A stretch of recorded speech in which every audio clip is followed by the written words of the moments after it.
আসসালামু আলাইকুম, সবাইকে জুম্মা মুবারক। আজকে পবিত্র জুম্মার দিন। আমরা যাচ্ছি আজকে জুম্মার নামাজ আদায় করতে ঢাকা টঙ্গী ইজতেমার ময়দানে। আজ শুরু হয়েছে বিশ্বব্যাপী ইজতেমা ৯-১০-১১-২০২৪-এর। তো আমরা বাইকে করে রওনা দিয়েছি। নামাজের আগে আমাদের পৌঁছাতে হবে, তো সেই জন্যই আমরা ১১টার দিকে রওনা দিয়েছি। ইনশাল্লাহ আমরা নামাজের আগেই পৌঁছে যাব। তো আমাদের সাথে থাকেন, পুরোটা সময় জুড়ে দেখতে থাকুন আমাদেরকে।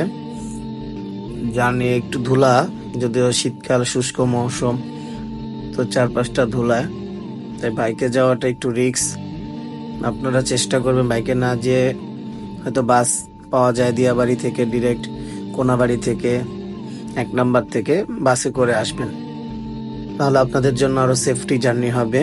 তো আমরা যেহেতু আমাদের সময় সংক্ষেপণ করার জন্য আমরা বাইকের জার্নিটারই বেছে নিয়েছি। বাইক দিয়ে আসলেও বাইকের গতিটা অবশ্যই অতটা হাই করবেন না, যতটা লো মধ্যে রাখা যায় সর্বনিম্ন গতি দিয়েই চালাবেন, কারণ সময়ের থেকে জীবনের মূল্য অনেক বেশি। দেখতেই পাচ্ছেন চারপাশে শুধু ধুলা আর ধুলা। তো আমরা যাচ্ছি, আমাদের যাত্রাপথের কিছু জায়গা ভিডিও আপনারা দেখতে পাচ্ছেন। অলরেডি এখান থেকে ইজতেমার যে জ্যাম লাগা সেটা শুরু হয়েছে। আমরা বাইক নিয়ে আসার কারণে আমরা সোজা না গিয়ে আমরা মাটির রাস্তা দিয়ে আমরা চলে যাচ্ছি, তাই আমরা নিচে নেমে গেলাম। আমরা এই মাটির রাস্তা দিয়ে শর্টকাট করার জন্য যাচ্ছি, যত তাড়াতাড়ি আমাদের ইজতেমার ময়দানে আমরা পৌঁছাতে পারি। তো আলহামদুলিল্লাহ আমরা ইজতেমার ময়দানে পৌঁছে গেলাম।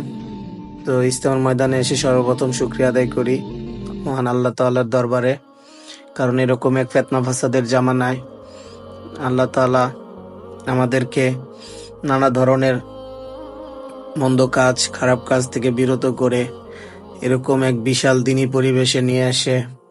আল্লাহ তাআলার একটি সবচেয়ে বড় হুকুম, জুম্মার দিনের ফরজ নামাজ ২ রাকাত এত বিশাল এক জামাতের সাথে পড়ার সৌভাগ্য দিয়েছেন। এর জন্য দিল থেকে আমরা শুকরিয়া আদায় করি, বলি আলহামদুলিল্লাহ। তো ভাই, এখানে যারা এসেছে সবাই অনেক কোরবানি মহব্বত করে তারপরে এসেছে। কোরবানি করেছে তার সময়ের সাথে, কোরবানি করেছে তার অর্থের সাথে, কোরবানি করেছে তার শরীরের সাথে, শারীরিকভাবে। তো আল্লাহ তাআলা তাদের এই সকল কোরবানিকে কবুল করবে ইনশাআল্লাহ।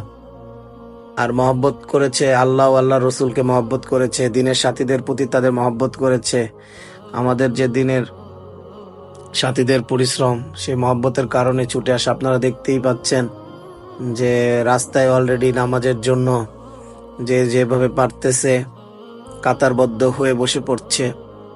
তো এই পুরো রাস্তাটা একটু পরে বন্ধ হয়ে যাবে। অলরেডি এখন 2 পাশে বন্ধ করে দিয়েছে, যেন কোনো গাড়ি ঘোড়া না আসতে পারে, কারণ প্রচুর মানুষ আল্লাহ তাআলা সবাই দিনের জন্য এখানে আসতেছে। ইনশাল্লাহ আমরাও যাচ্ছি পায়ে হেঁটে। আমাদের মিরপুর 1-এর খেত্তা নাম্বার হচ্ছে 1, 14 নাম্বার টয়লেটের পাশেই আমাদের খেত্তা। আমরা এবার আলহামদুলিল্লাহ টিন সেট পেয়েছি। তো আমরা আমাদের সাথীদের সাথে দেখা করার জন্য, প্লাস ওখানে একসাথে সবার সাথে নামাজ আদায় করার জন্য যাচ্ছি। আমাদের মসজিদ থেকে আলহামদুলিল্লাহ এবার প্রায় 70-80 জনের মতো লোক গিয়েছে ইনশাল্লাহ। তো আমরা এবার 2 খুঁটি পেয়েছি। আসলে দিনের জন্য সবকিছু, দিন আল্লাহ তাআলার বড়ই মহব্বতের জিনিস। আল্লাহ রসুলের এই দিনের কাজ, তো দাওয়াতের কাজের জন্য আল্লাহ তাআলা যুগে যুগে অসংখ্য নবী রাসূলগণ এই দুনিয়ার বুকে প্রেরণ করছেন। তাদের সকলের একটাই উদ্দেশ্য ছিল যে নিজে কিভাবে দিনদার হয়ে যায় এবং আমার বদৌলতে আল্লাহ তাআলার রহমতে হেদায়েতে যেন অপর ভাইও দিনদার হয়ে যায়। বলা যাচ্ছে এই দিনকে জিন্দা রাখা জন্য হচ্ছে দাওয়াতি মেহনতের জরুরি। যেমন মাছের জন্য পানির প্রয়োজন, তেমন এই দিনকে জিন্দা করার জন্য দাওয়াতি মেহনতের প্রয়োজন। আর এই দাওয়াতি মেহনতের কাজ নবী রাসূলগণ করছেন যখন নবী রাসূল ছিলেন। যখন নবী রাসূলগণ নাই, তখন এই দিনের মেহনতের কাজ আল্লাহ সুবহানাহু ওয়া তাআলা সাহাবী আজমানদের উপর দিয়েছেন। এখন নবী রাসূলরাও নাই, সাহাবী আজমান নাই, তাই এই কাজের জিম্মাদারি পড়ছে আমাদের উপর। তো আলহামদুলিল্লাহ দুপুরে নামাজ শেষে খানা পিনার সময় দেখতেই পাচ্ছেন আজকে আমাদের রান্নার মূল দায়িত্বে ছিলেন আমাদের মাসুদ রানা ভাই। তো আলহামদুলিল্লাহ রান্না বান্না শেষে সবাই দুপুরের খানা খাবার জন্য আমরা বসে পড়েছি। তো আলহামদুলিল্লাহ খুবই ভালো একটি রান্না ছিল, ফুলকপি দিয়ে গরুর গোশত, সাথে ডাউল, ভাত।